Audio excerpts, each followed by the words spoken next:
Question a viewer asks is, what is the easiest way to get a green card? And so it depends.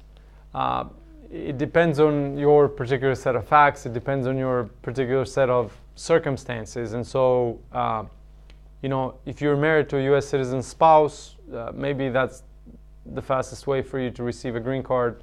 On the flip side, if you're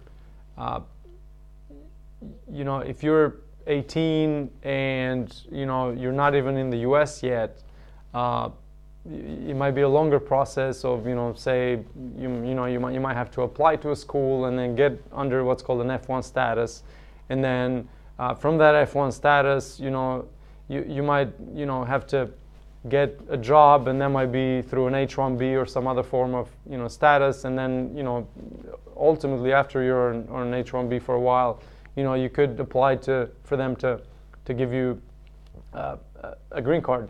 And so the routes always vary based on the conditions. Sometimes there are, the fastest way, if you're a researcher or someone that received a PhD and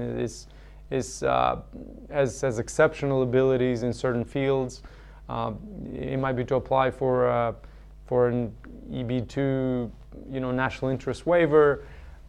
It really varies, and so if you are rich and you have over $500,000 or $1 million to invest in the U.S. economy, you could be applying for what's called the EB5